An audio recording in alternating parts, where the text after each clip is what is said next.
you're looking for quality, innovative products designed specifically for the Northeast market, Yo-Zuri has you covered. From the Mag series with its patented magnetic weight transfer system, to the Hydro series, to the new Super Braid 9, and their award-winning lineup of Japanese fluorocarbon leader, Yo-Zuri has everything the avid surf angler needs. Whether you're chasing bass, albies, or blues, check out Yo-Zuri, fish the best.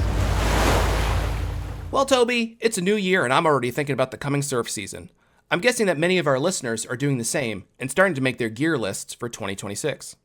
The thing is, it can be annoying trying to track down everything you need across different websites and shops, but that's where the Surfcaster steps in to solve all your problems. It's your one-stop surfcasting shop. It sure is, and that's why the Surfcaster is now the official tackle shop of the Surfcast Podcast.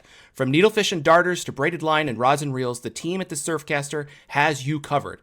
And if you're not sure exactly what you need, the great folks at the shop are there to lend you personal, knowledgeable advice. Yep, so feel free to head on over to the website, thesurfcaster.com, or just stop into their fully stocked store in Shelton, Connecticut. All right, before I get into a quick little story that I got from the spring so far, I want to remind all the listeners to go to surfcastpodcast.com and sign up for notifications on all of our posts. That includes brand new episodes as well as the wash. And once again, we do have a giveaway coming up, of which Jerry and I have finally begun discussing and planning out. We always say we're going to on the fly, but we actually did some of it today. So we did. Sign up, email. You'll need to be signed up to our email group to be eligible for that giveaway, which is coming very, very, very soon. Yes, we are actually going to do it. Yes. But yeah, before we get into the episode, I want to tell a quick story that I had mentioned to you. I had my first, I don't know what I want to call it, ghost run-in, mystery run-in, almost shit my wetsuit run-in not too long ago. I was on a spot where I'm out a little bit in the water. It's a wetsuit spot, and technically accessible by waders, but you'd be pushing the top limits. Anyway, I'm out on the rock. I get into a couple of fish, nothing spectacular, low teens, and no one was around, and I didn't really care. So I was a little more, loose on using my headlamp. And I flipped the lamp on, and I reached out, grabbed the leader, pulled the fish towards me, which again, like that 12-pound fish, let's call it. And as I reached over to grab it, I saw a white or a light colored shape turn away right behind that fish that dwarfed the striper that I was landing. I don't know if it was a big striper. I don't know if it was a shark, a freaking monster bluefish. I have no idea. But it was enough of a quick glimpse to get a million things running through my head, to then make me kind of freak out a little bit, not knowing what was was swimming around me, because I'm on a rock, thigh to waist deep in the water, that then drops off well over my head on all sides. And to get back to shore, I basically have to do a super deep wade to swim. And I don't know if the schoolie sensed my, fear, but then the schoolie went mental. You know, when they get on the surface and they just try to let everyone under the sun in the universe know they're there? Yeah, he proceeded to do that, which makes it even worse for me, because now I'm thinking, if that was a legit predator that could affect me, shark, it's letting him know he's here. And I started yelling at the thing to just chill out and stop. Like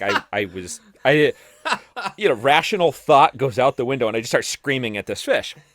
I landed it, got it in my hand, lifted up over my face, unhook it, heave the thing out. Now my light, I didn't realize it through that. My headlamp was on the whole time. So I'm flashing all over the place, all freaked out. I don't know what to do. I take another cast, couple of cranks, bang, I'm on another duplicate. Same fish does the same thing, including circling me when he gets in. You know when you're in the water, and it's just like, it is.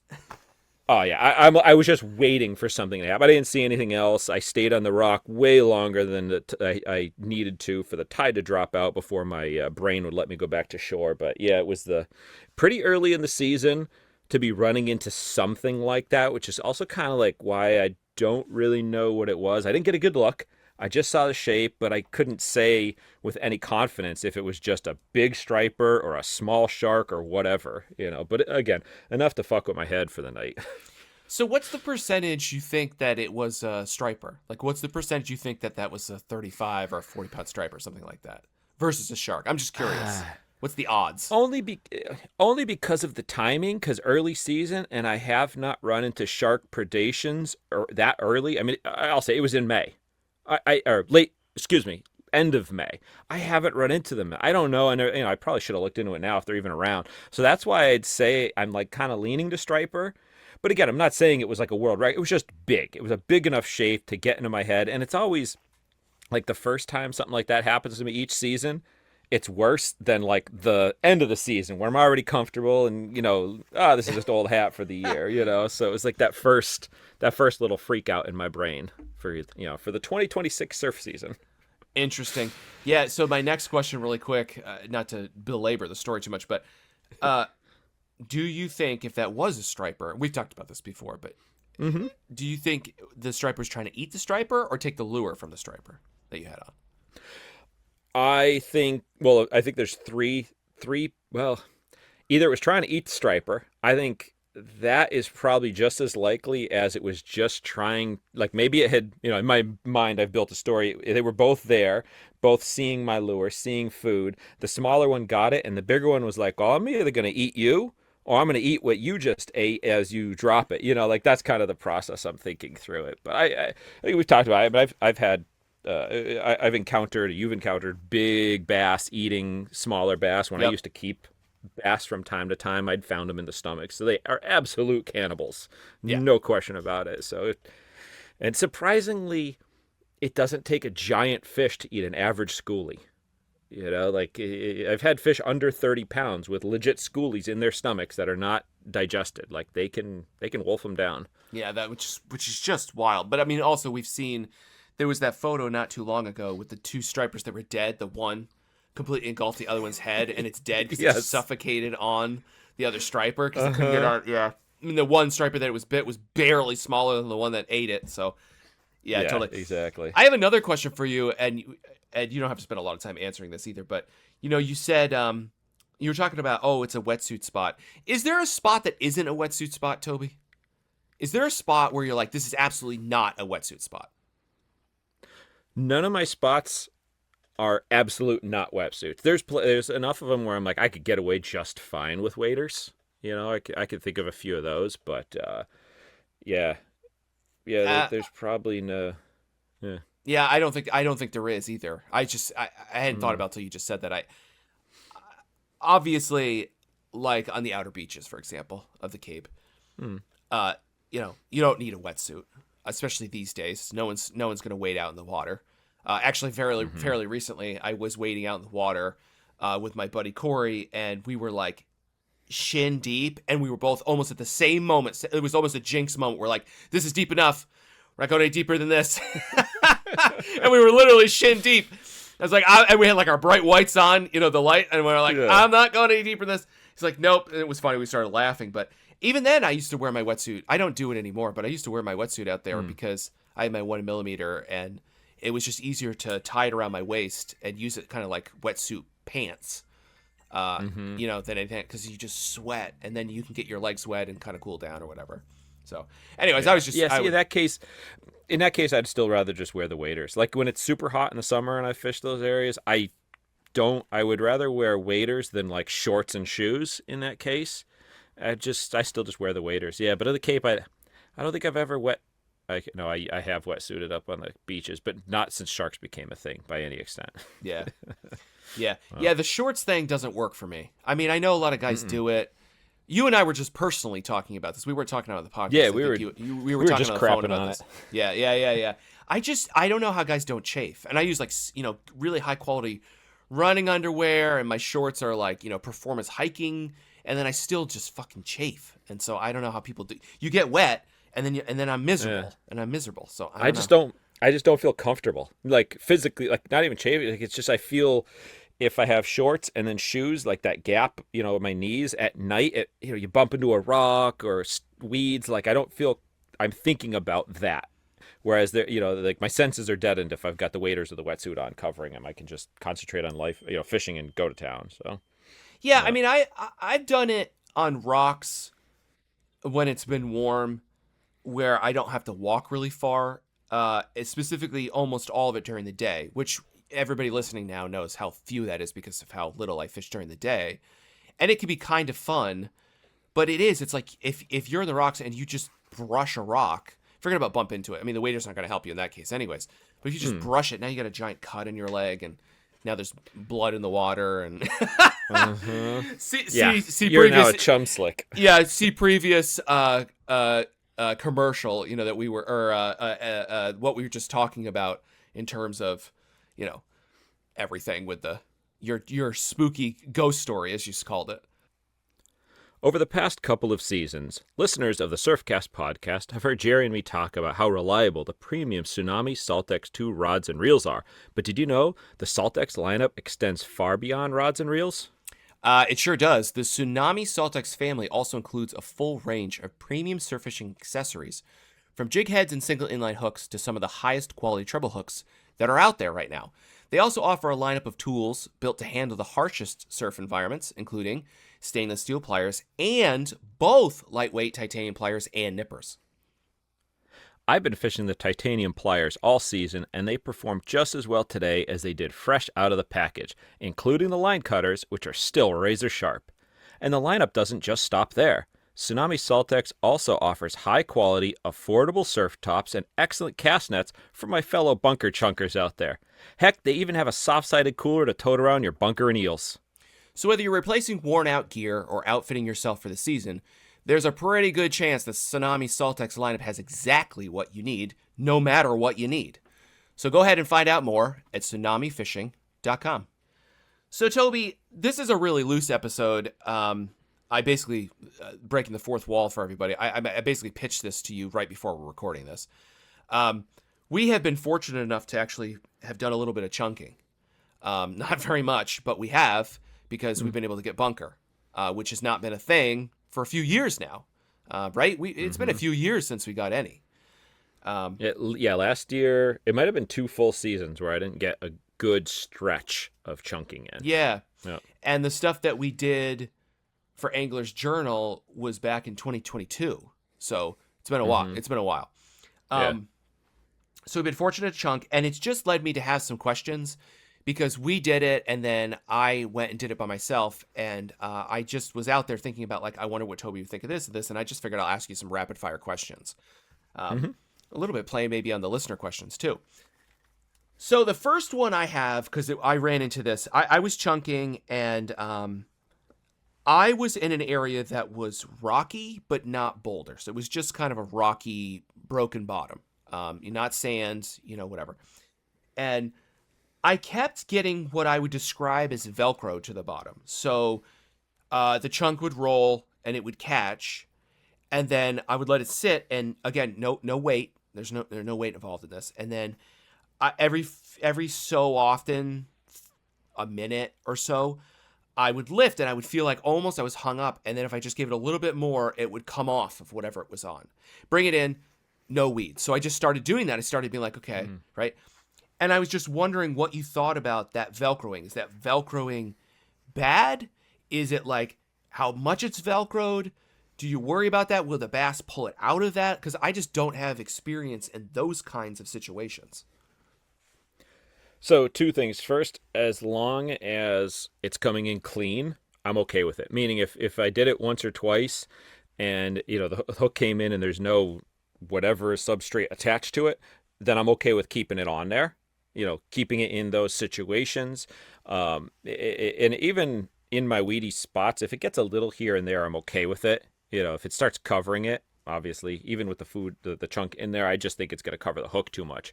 But one situation I don't like being super stuck to the bottom, or one scenario is when the current is blowing or running harder. So if it's running, if I'm able to hang in an area where I'm in the strength of the current versus getting stuck or getting it pulled into an eddy or a little back holding spot, I don't find I do as well in those cases. I think it's real similar to if you're anchoring your chunk with a heavy sinker. It's like the fish can sense it. They can come up, they grab it, and it's like they go to pick it up. If I went to pick a pen up off the floor and the pen was glued to the floor, I'd be like, that's weird. That's not right. Or if there's a candy bar and I went to pick up, like, oh, I'm not eating that candy bar. It was stuck. Obviously, striped bass not thinking that far down the line, but I don't like it being stuck, Velcroed, as you put it, in a hard running current. I'm okay with it, though, if it's just a slow tumbling, if it's in that moderate current area and it feels like it's set in a fishy spot, then I'm kind of good with it.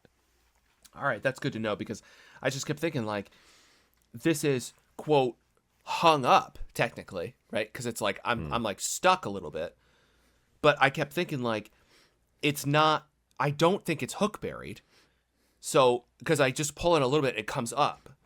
And if I can, I mean, I have to pull kind of hard, but not really hard. And I was just wondering, like, is this good? Is this bad?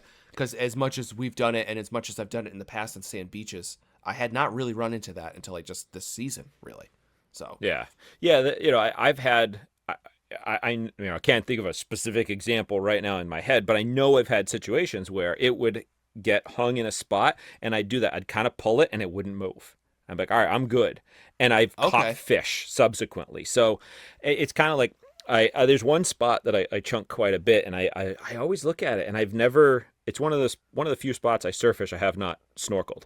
And I really wish I could get out at some point and look at what that bottom is, because the bottom where I'm standing is bigger rocks and bubbleweed, and if a chunk got stuck in there, nothing would see it. They might smell it, but I don't see how the striper's going to find it. Yet out in front of me at a cast distance, there's structure. I mean, I've straight up hung, and then 95% of the time it's fine. It just gets, bounced wrong. It'll hang for a minute, and a fish can find it. So, there's definitely a level of how much it's getting hung for me.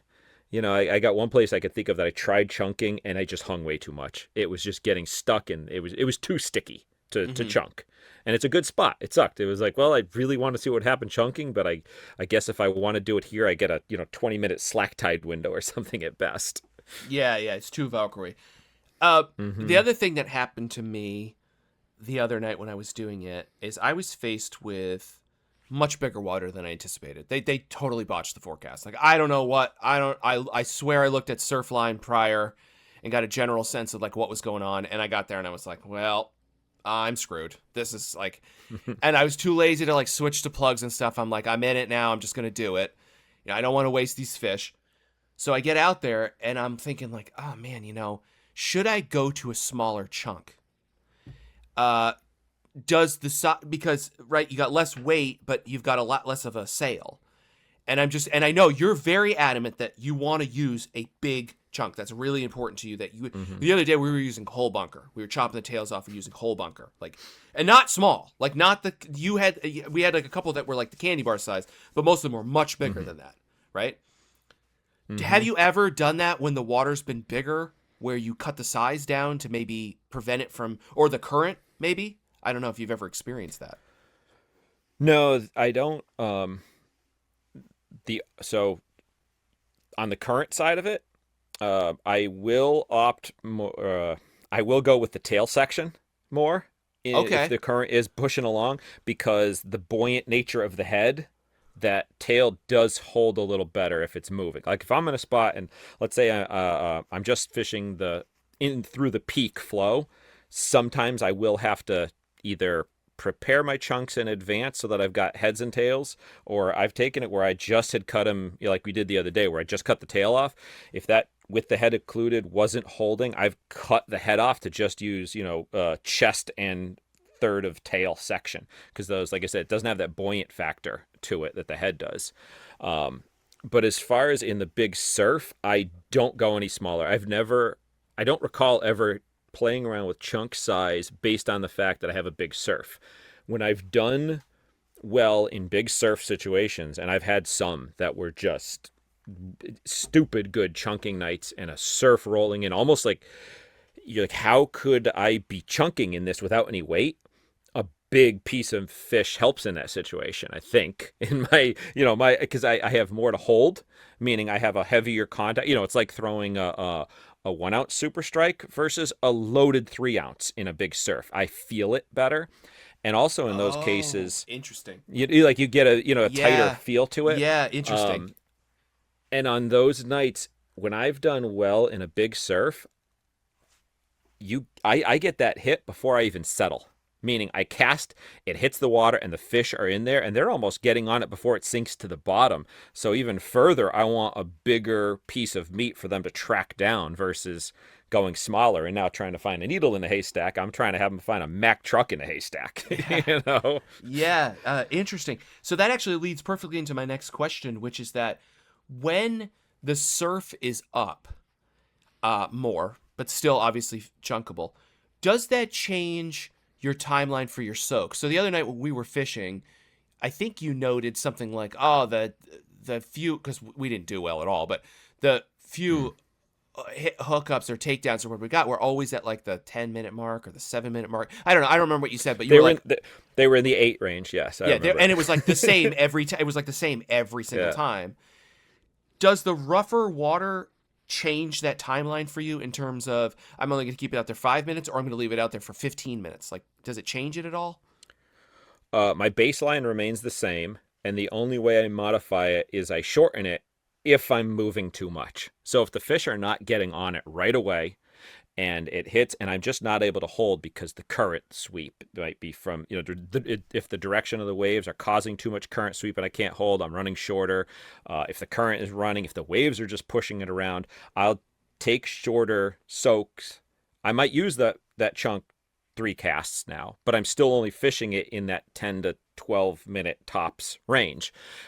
Because what happens if I let it sit longer, it just ends up at shore. It sweeps down the shoreline so that I'm fishing, 8 feet off the shore instead of the 35, 40 feet out from shore that I cast to, because it swings down in. Because I'm not anchored with weight. I'm not free spooling it down. It's not just tumbling. So that's the only direction. Like I said, my baseline is no change. It's just if the conditions force me to bring it in sooner than I would have otherwise intended, because I'm out of the fishing zone. All right, so someone from New Hampshire noted to me on Instagram, which I set this aside. I didn't want to include it in the listener question. They asked me if I'd ever chunked mackerel. I guess that's like a big thing in New Hampshire and Maine. As I've been told recently that in Maine, it's like the official state way to fish is you chunk frozen mackerel and then complain about not catching anything. So I've heard, allegedly. But they were asking me if I'd ever done it and if it would change at all versus bunker chunking that like you do, which also I don't know why they were asking me and not asking you. But what are your thoughts on mackerel? Do you think there's any difference? Like, I don't know if you've done it before or even thought about it, but just forgot to bring it up. So when I was much younger and didn't have access, like pre-driver's license days, where my fishing was what my parents could drop me off places for. That was when I would have to buy my bait. I'd have to buy bunker or mackerel. I, more often than not, even if the shop said it was fresh bunker, went for the frozen mackerel. Again, this is the mentality of a 13, 15-year-old kid, whatever, and the results it did produce. I would always chunk the mackerel, and I have no problem. This was Southern Connecticut, Southern New England in Connecticut. It was the closest shoreline to me. So I was chunking mackerel. I did well. I found it, when it thawed, it smelled better. It smelled fresher. Like, I don't know if there's any truth behind it, but I felt like frozen mackerel thawed and produced a better quality product than frozen bunker thawed produced. It stayed on the hook better with the way the skin of the mackerel is. I've wanted to try chunking mackerel in like current times, because we run into them. Like, Jay and I go shark fishing and we'll jig up mackerel, or when we're squid fishing, we'll jig them.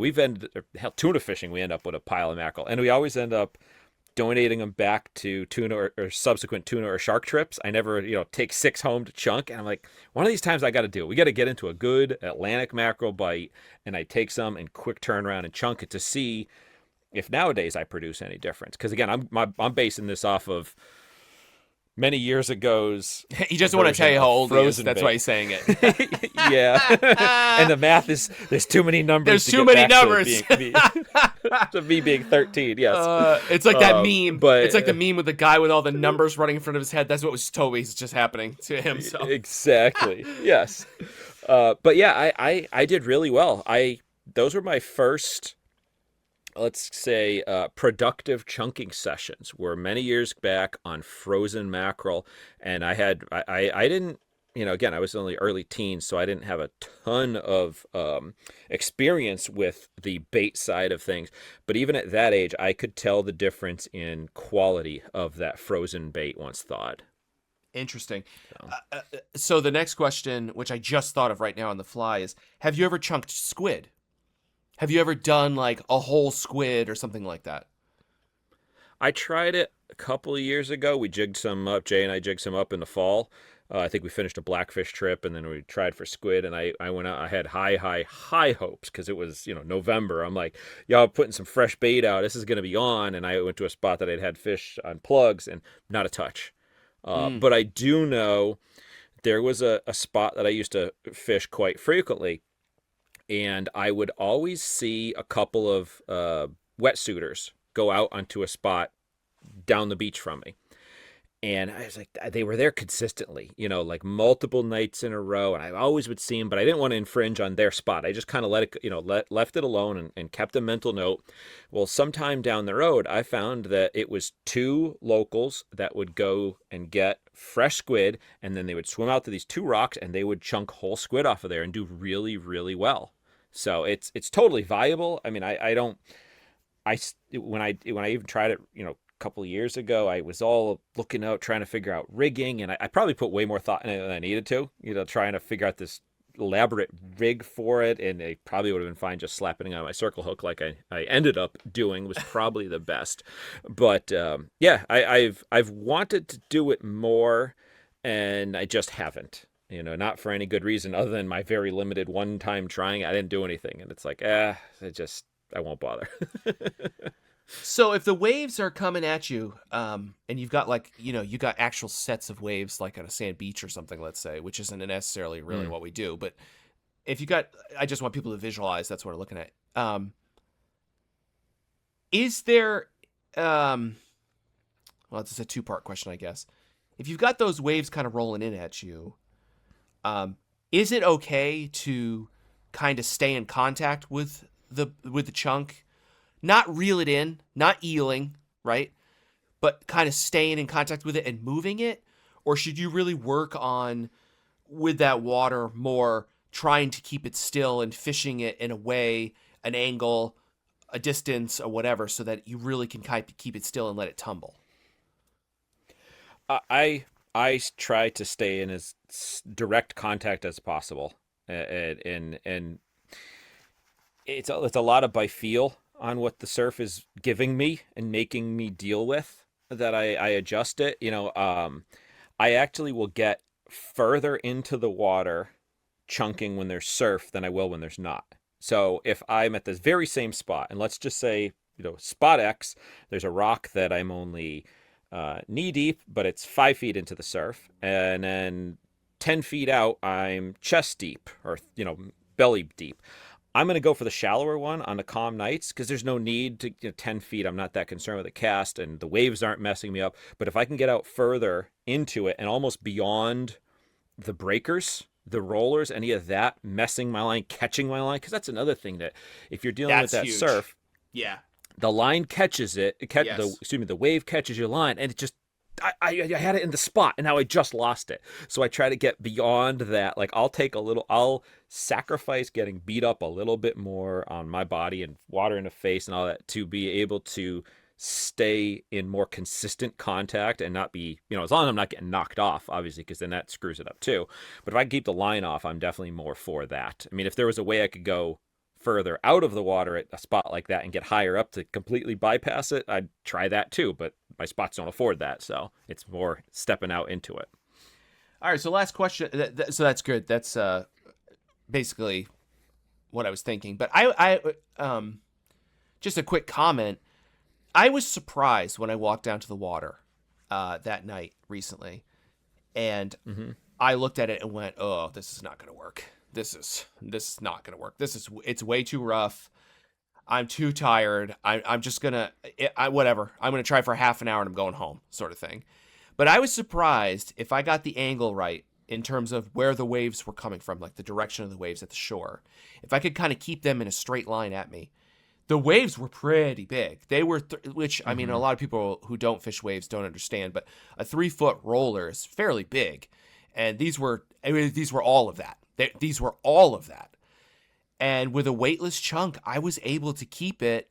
I was very limited to where I could cast to, but I could actually keep it out there. And I was surprised. And it really actually was a bit of a confidence boost for me, because everything I've done on a beach like that in the past, which I've done a lot actually, has been with a pyramid sinker on like a Carolina rig or something like that. And like usually with fixing the gear into a rod holder or something.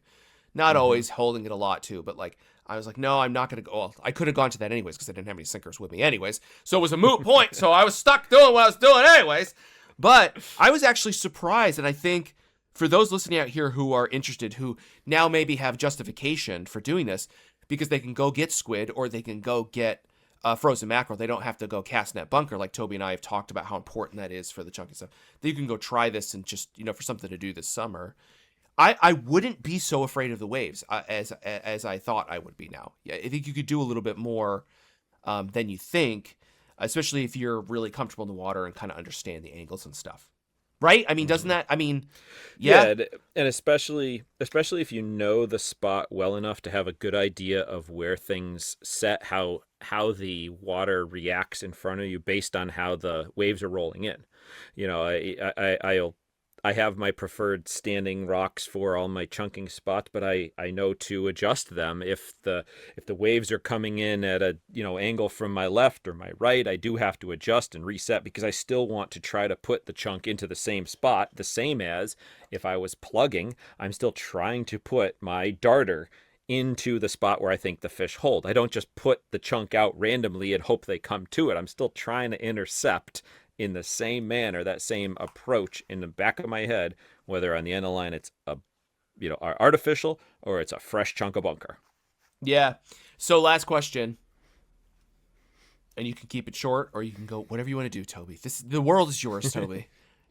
It's your chunking world and I'm just living it. Is there a scenario, okay, where if you wanted to chunk and you were hell-bent on it, that you would consider putting a weight on the line?